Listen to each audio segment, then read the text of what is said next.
Hello there, my sleepy fellows. Come closer and make yourself comfortable, for tonight we return to the lands of Middle-earth, to a story both grand and gentle, filled with wonder and quiet reflection. Let your mind settle like the evening mist, and I shall guide you softly into this tale. Tonight's tale will be one of echoes, the soft reverberations left in the air after mighty deeds are done. You may know the story of Smaug, the terrible dragon who slumbered atop the great hoard of gold beneath the lonely mountain. You may have heard how Thorin Oakenshield and his company of dwarves, with a little help from a certain hobbit, roused the beast from its lair, leading to its fiery end. But what of the days that followed? What became of the great treasure once the dragon fell silent? And what of the men, elves, and dwarves who came to lay claim to it, each with their own right and reason? Tonight, we will walk softly through those days, not to relive the clash of sword and spear, but to understand what came after the dust had settled. What was left in the hearts of those who survived the battle of the Five Armies? What quiet truths whispered through the ruins of Dale and along the stony paths of Erebor, where wealth glittered brighter than wisdom? We will follow the footsteps of a few souls who stood apart from the battle's fury, who watched from the edges and wondered what it all meant. We will listen to the stories the wind carried away from that blood-stained field, stories not of victors or vanquished, but of memory, regret, and the quiet hope that follows even the darkest of storms. If you enjoy journeys like these into the heart of Middle-earth's forgotten moments, I invite you to like this tale, subscribe to this gentle company of listeners, and if your heart desires, to stay with us as we walk soft roads and uncover quiet wonders together. But for now, there is only this story and the stillness after the fall of a dragon. The story we follow tonight, my sleepy fellows, belongs not to kings or heroes, nor to great warriors who held shining swords aloft beneath the shadow of Erebor. No, this tale belongs to one who watched from a distance, a figure often overlooked, though his heart held a wisdom that no crown or blade could claim. His name was Balin, son of Fundin, a dwarf of quiet honor who stood beside Thorin Oakenshield through many dangers.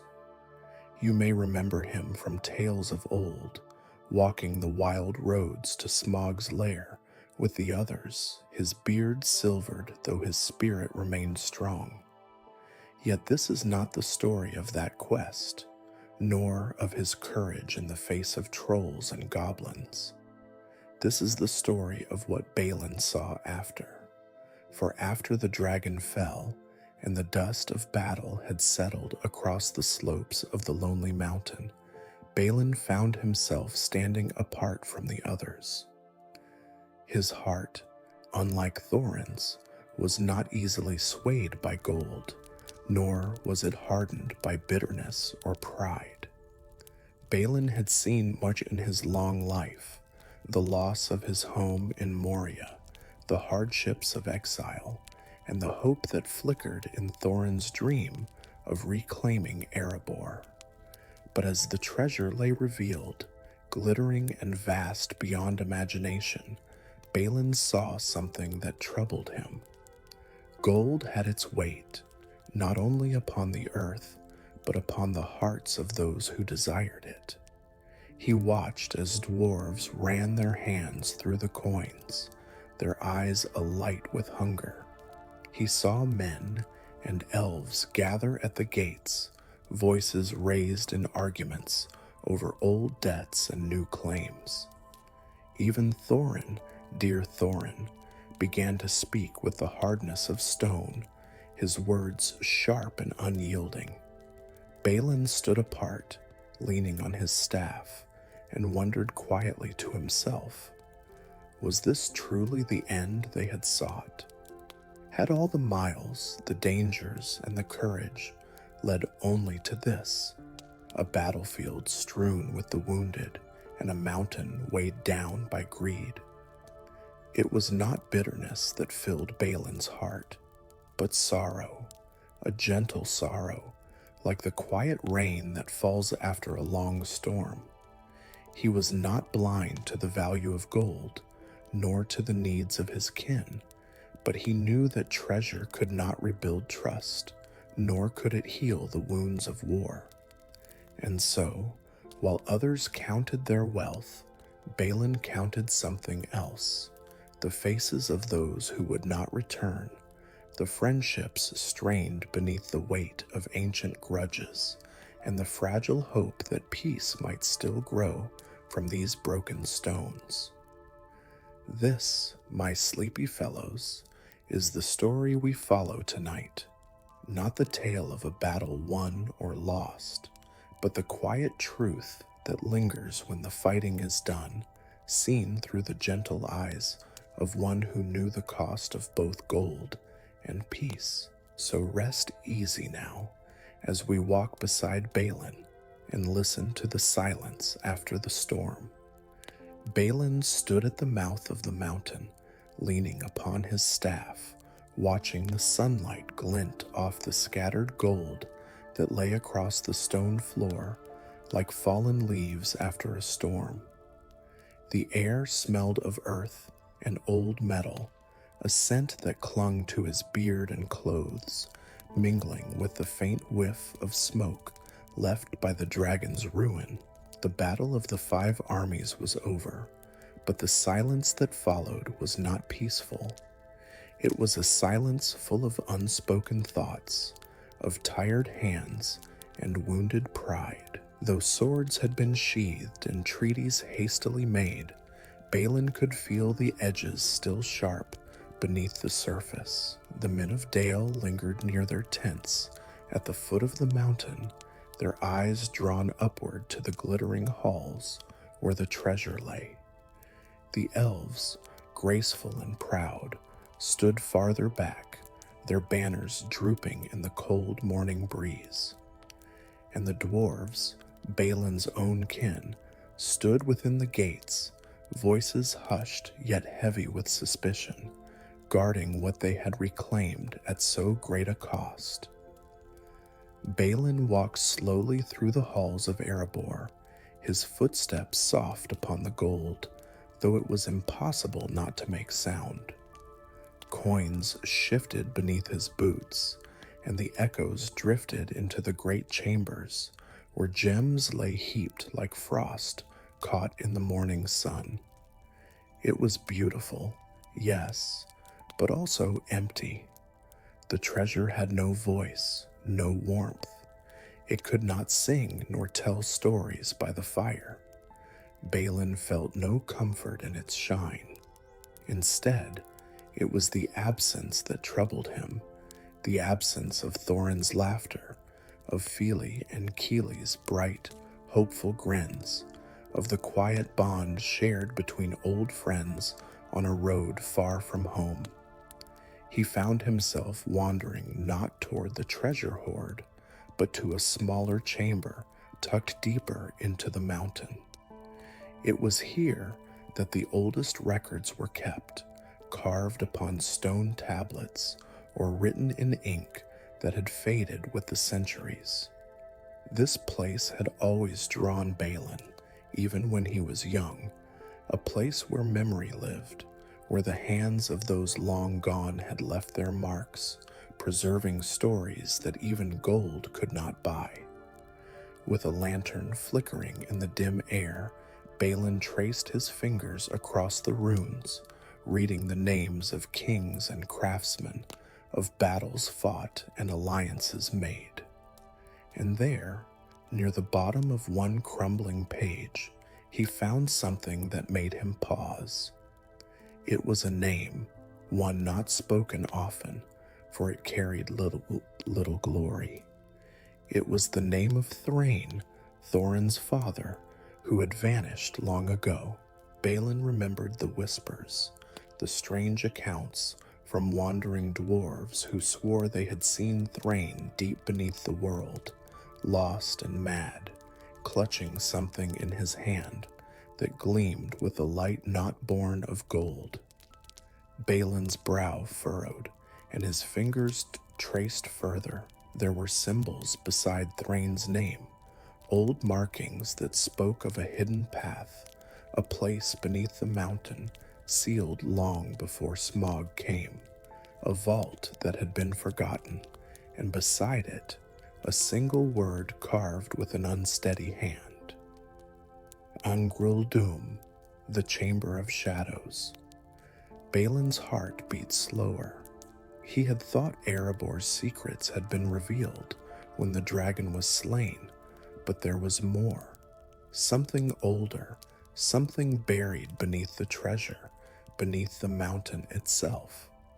The next day, while the others busied themselves with rebuilding and cataloging the hoard, Balin quietly took up a torch and returned to the records chamber. He followed the clues left in the runes, tracing old maps, some drawn so faintly they were almost invisible. The path led downward, far below the throne room and the treasure vaults, into tunnels where even the dwarves rarely walked. The air grew cooler, damp with the breath of the earth itself. The stone walls grew rougher, no longer carved with care, but left natural and ancient. Balin's torch flickered as he passed through a narrow archway. The floor beneath his boots sloped downward, and the light of the upper halls faded behind him. There was no gold here, no jewels, only cold stone and silence. Yet the silence was not empty. It felt watchful. Balin's grip tightened on his staff as he reached the end of the tunnel. Before him stood a door, older than the halls above, its surface covered in runes so worn they seemed like faint scars in the stone. He raised his lantern, and as the light brushed the door, something shimmered faintly, a symbol carved at its heart. A ring. Balin's breath caught in his throat. This was no treasure vault. This was a place of secrets, a chamber meant to hide something or to keep something out. He reached forward, brushing his fingers along the runes. They were cold, colder than the stone around them, as if they remembered the touch of something far older, something that did not belong here. The door did not open, not with strength or key. Instead, as Balin's hand rested upon the carved ring, the stone itself shivered, and a faint glow spread through the cracks. Dust drifted down like falling stars, and with a low groan, the door slid open. Inside, the chamber was small, circular, and utterly bare, save for a pedestal at its center. Upon that pedestal lay a single object, wrapped in cloth so worn and thin it was nearly translucent. Balin stepped closer, the torchlight revealing the shape beneath the cloth.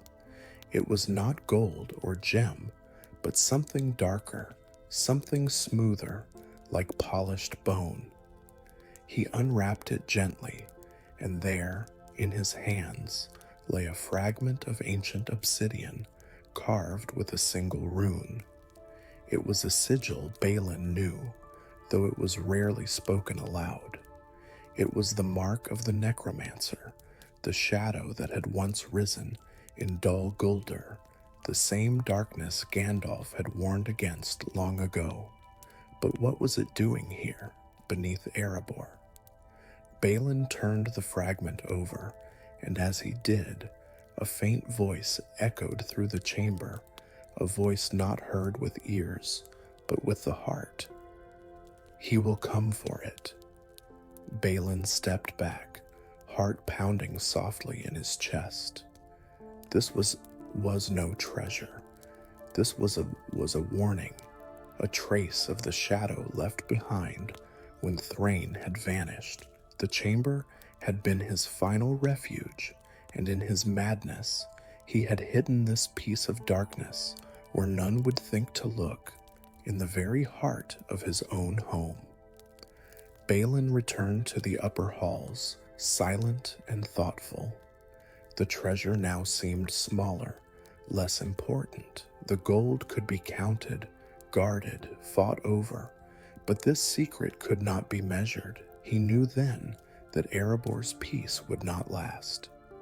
The shadow that had touched Thrain, that had left its mark upon this mountain, would one day return. Gold would not shield them, nor would armies.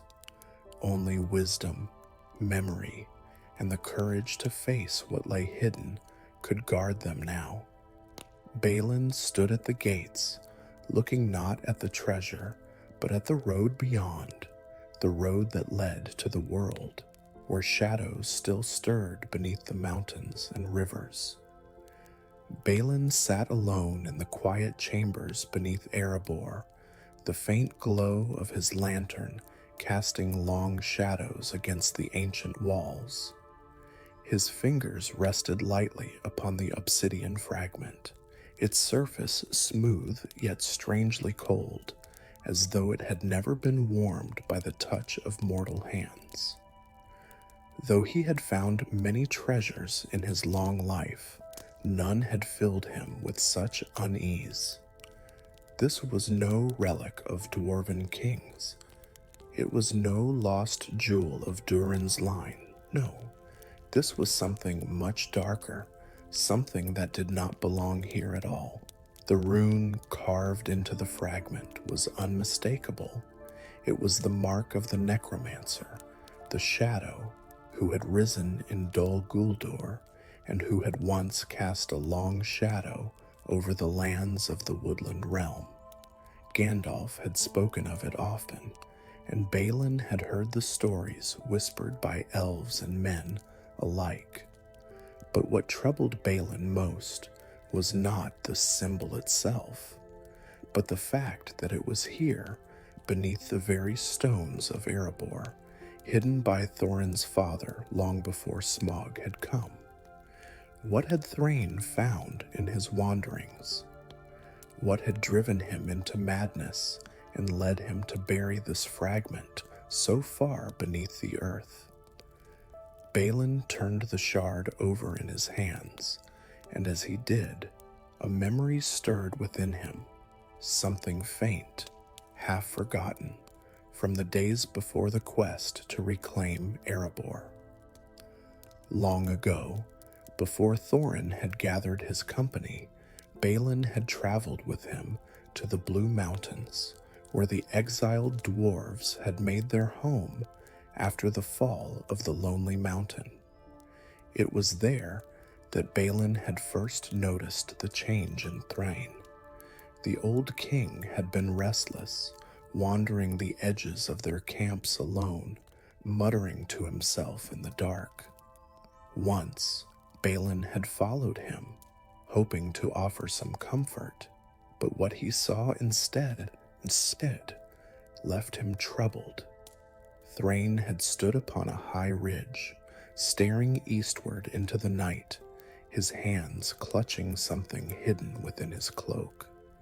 He whispered to himself, not in Khuzdul, the language of the dwarves, but in a tongue Balin did not recognize.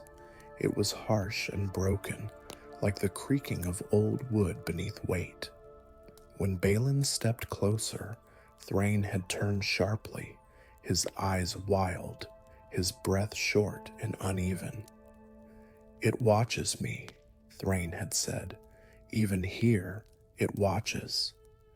Balin had tried to comfort him, but Thrain would not be soothed. I saw it, he muttered, in the dark halls, before the gates closed. I saw the shadow move, and I carried it with me. Balin had not understood then. He thought it was grief speaking, the sorrow of a king who had lost his home and his son's birthright. But now, holding the fragment in his hands, Balin knew the truth. Thrain had not escaped the shadow.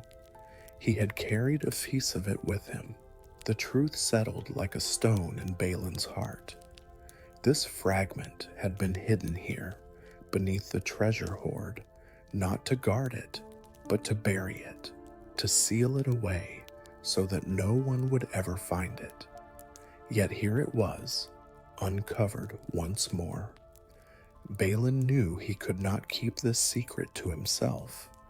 There were others who needed to know, those whose wisdom stretched beyond the memory of dwarves.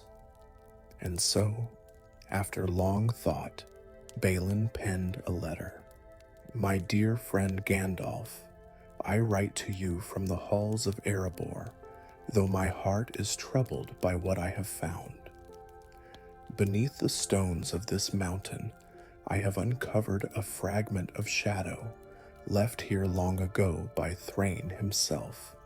It bears the mark of the necromancer, and though the treasure of Erebor shines brightly once more, this small thing casts a darker shadow than all the gold combined. I do not know what it means, but I know you must. Come if you can, for I fear this is no treasure to be hoarded, but a warning to be heeded.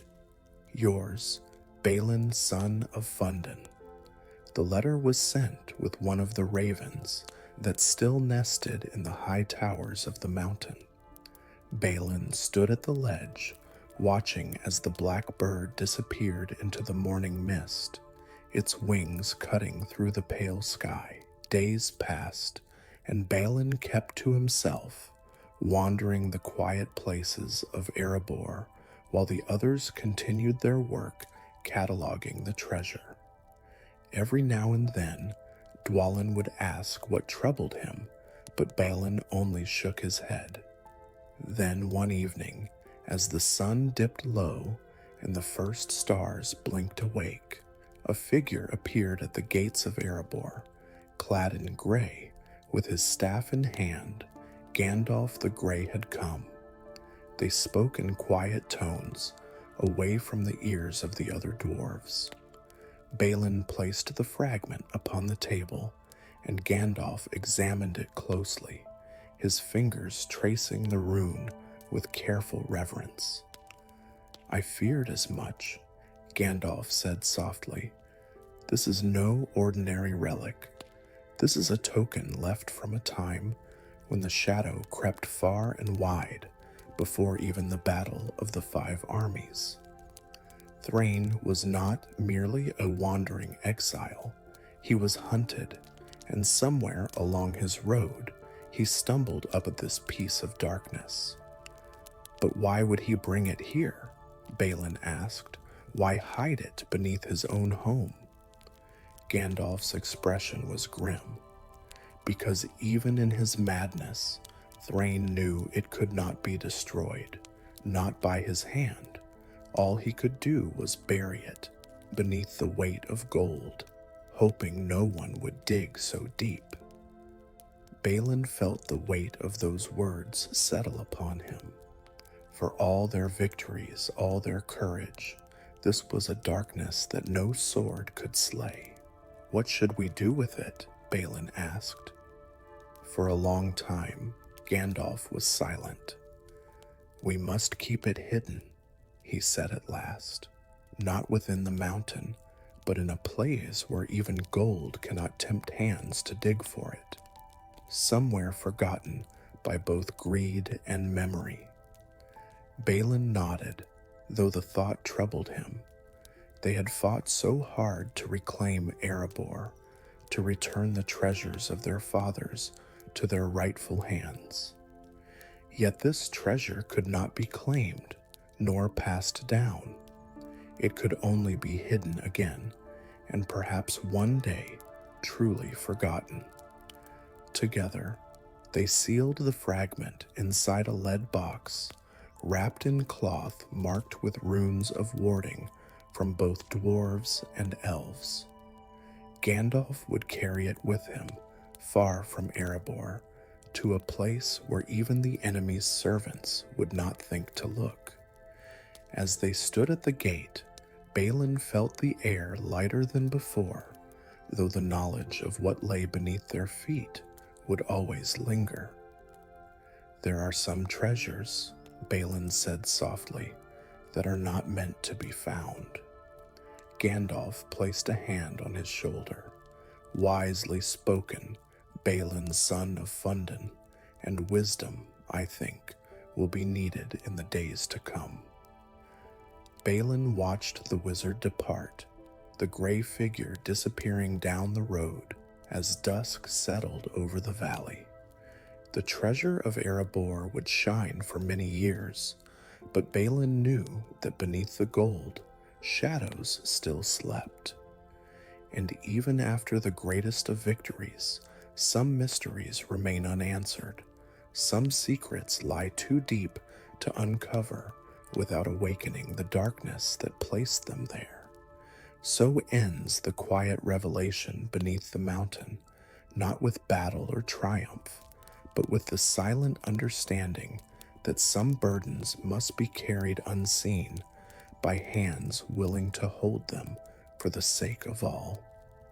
With Gandalf gone, the fragment sealed within his care, Balin returned to his quiet walks through the halls of Erebor.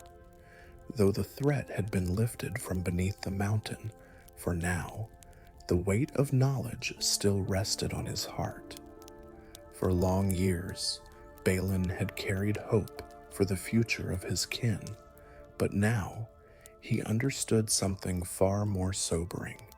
Some shadows never fully pass.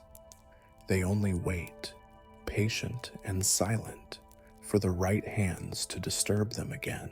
But Middle-earth is not only shadow, my sleepy fellows. There is wisdom in old stories, comfort in the voices of ancient friends, and hope that flickers even when the sky grows dark.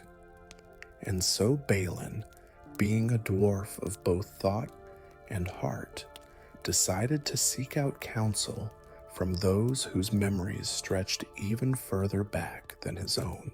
He left Erebor quietly, choosing no grand farewell. A simple pack on his back, his walking stick in hand, and the gentle blessing of Dain Ironfoot, now king under the mountain, who gave Balin a quiet nod of understanding. "Seek wisdom where you will, old friend," Dain said softly. "For gold we have plenty, but wisdom is worth more." And so Balin followed the ancient roads that led westward to places where stories had lived longer than any treasure.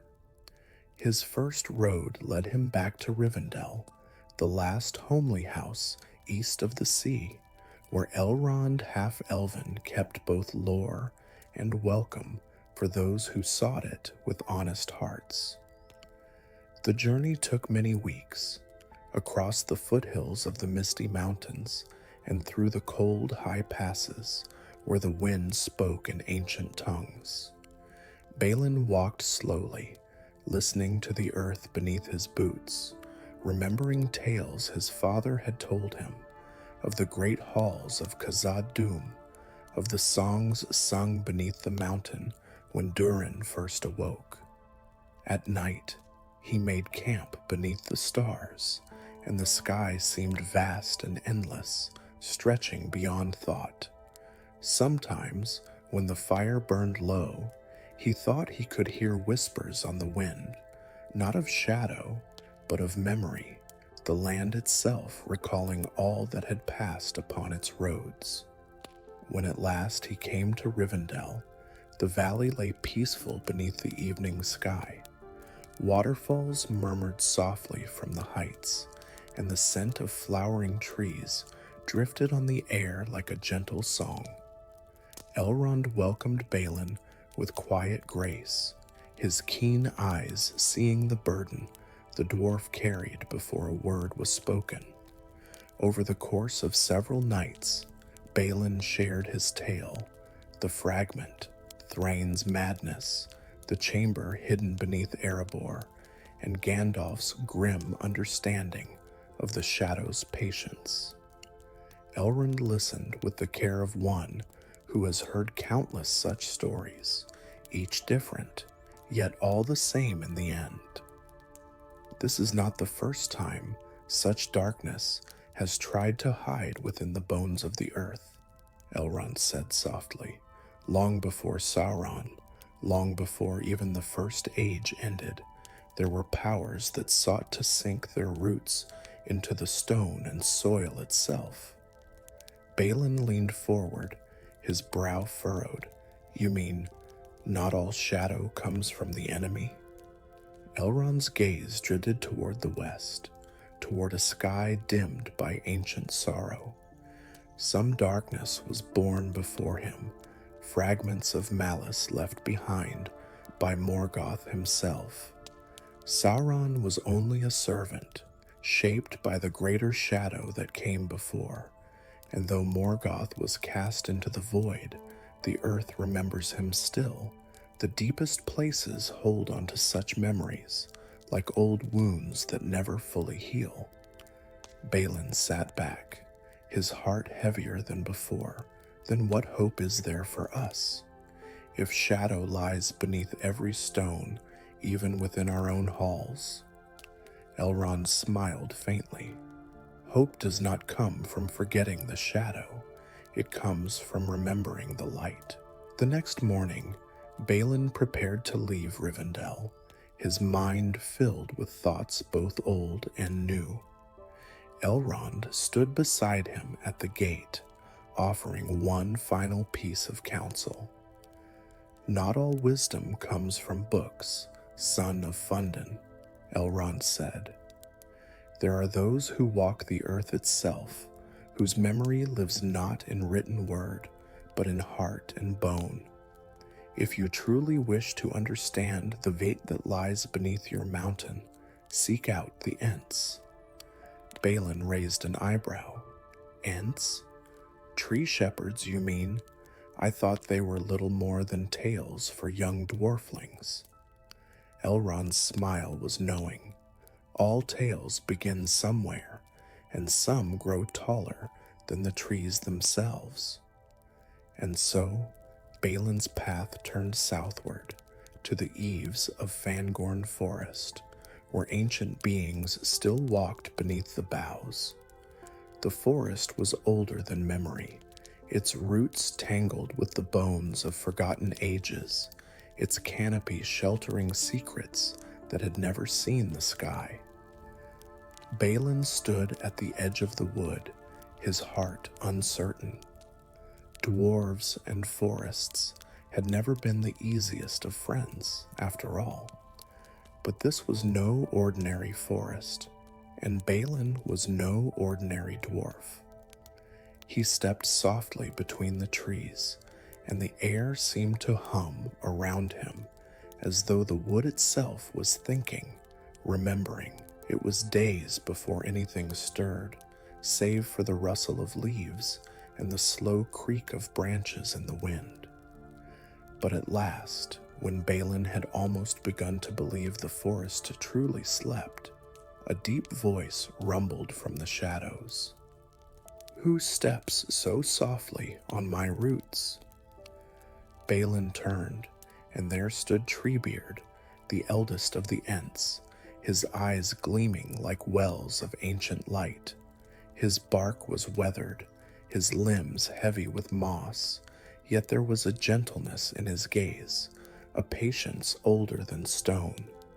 Balin bowed low. I am Balin, son of Fundin, come seeking old wisdom. Treebeard regarded him for a long moment, then nodded slowly.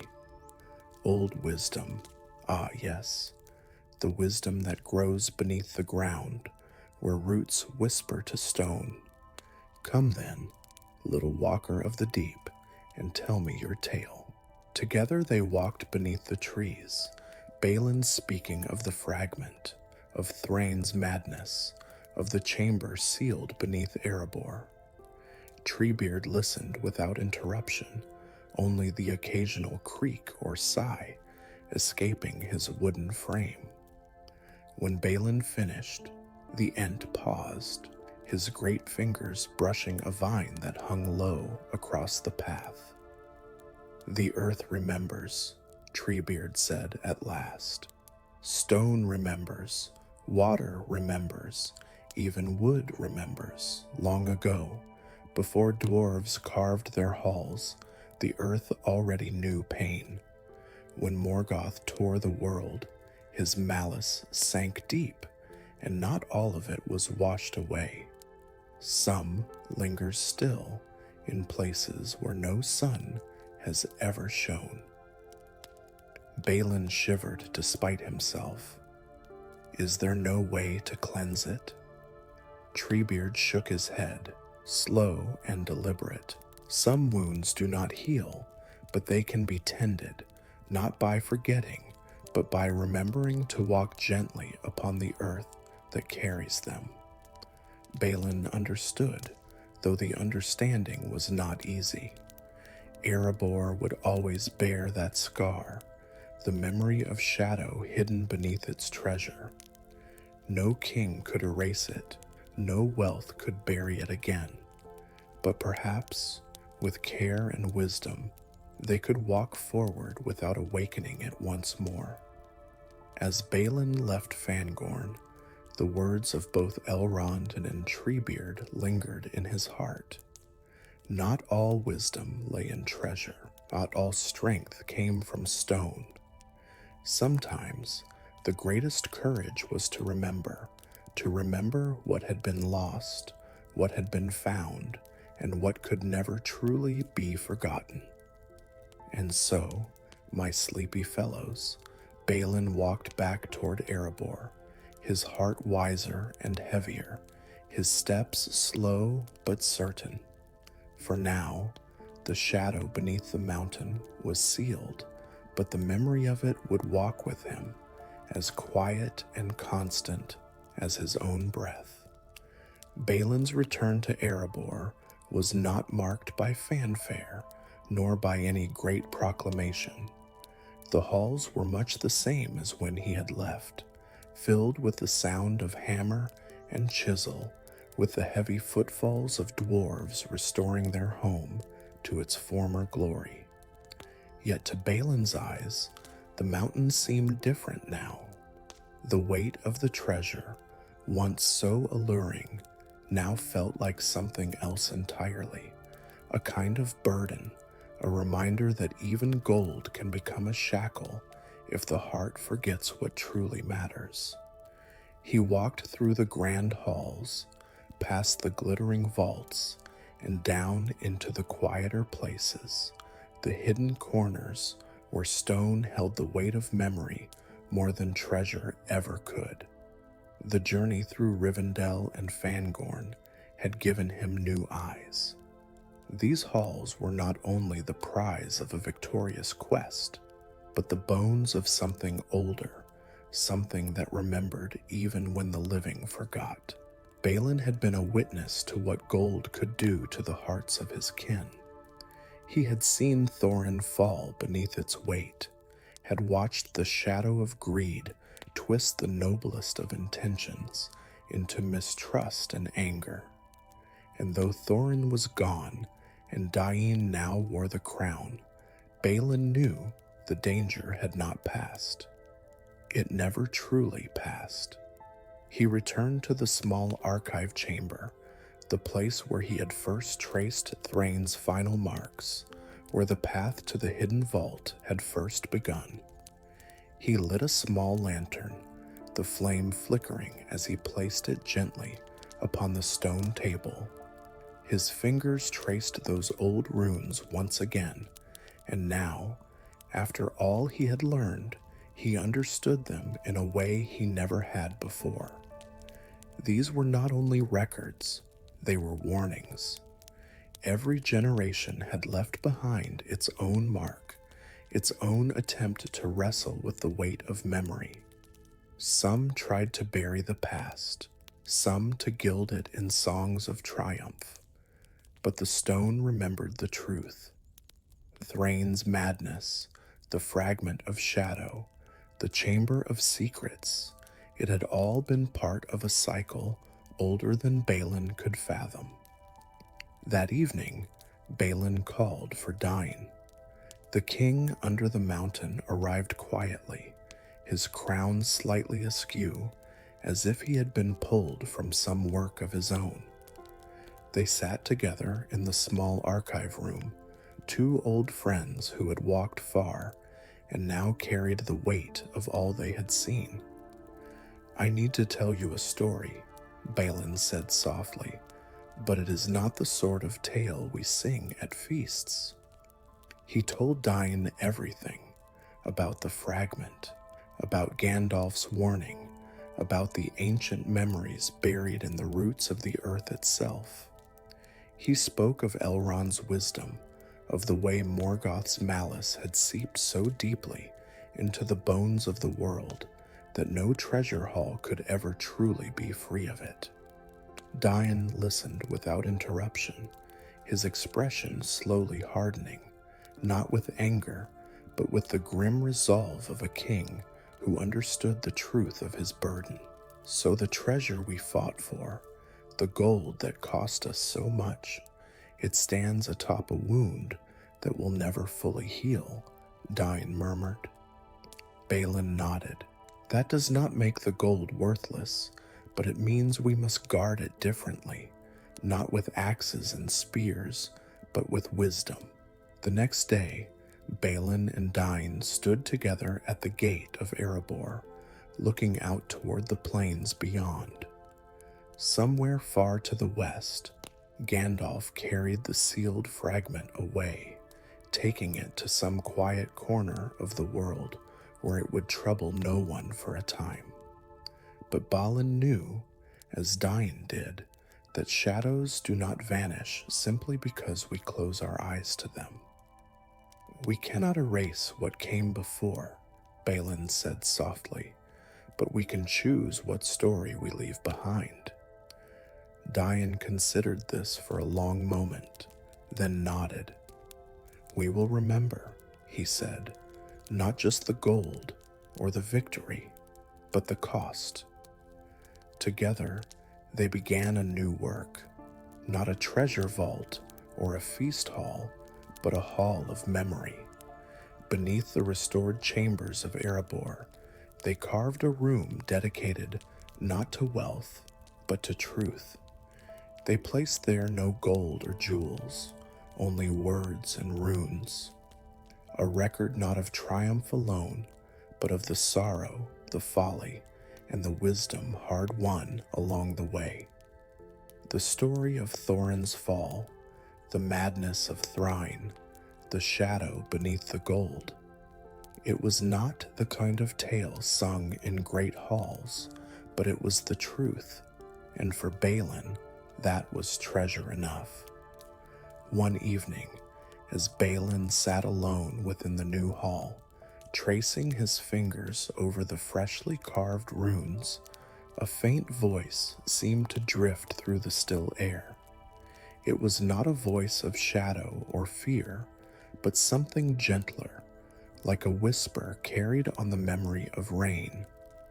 He could almost hear Thorin's voice, soft and regretful.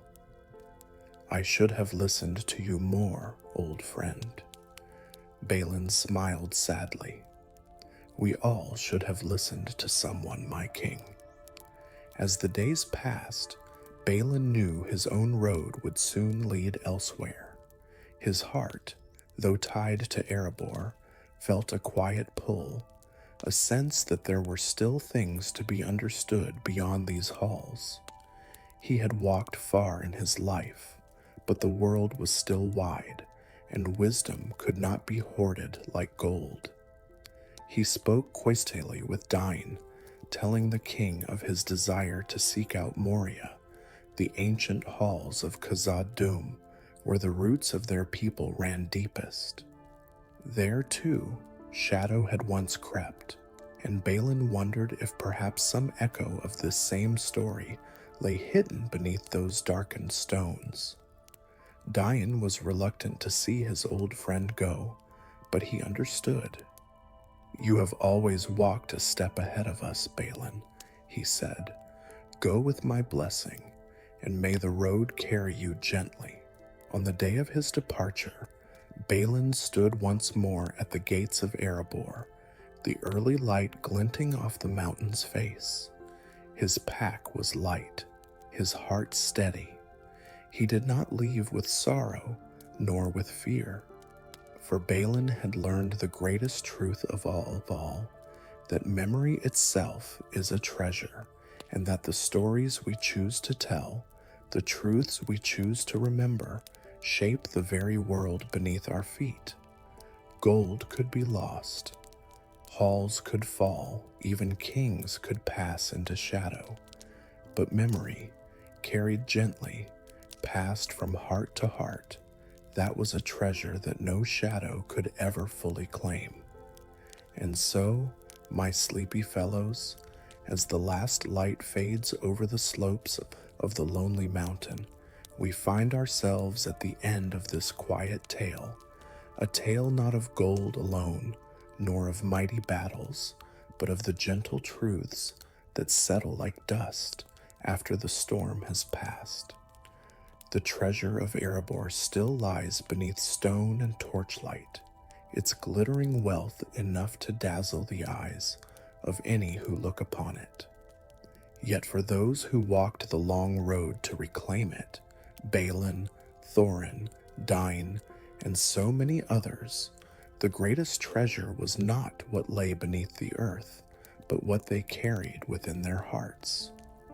Balin knew this well.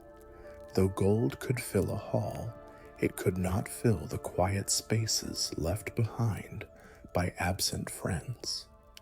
It could not mend the cracks in trust, nor bring back what was lost in the heat of pride and sorrow.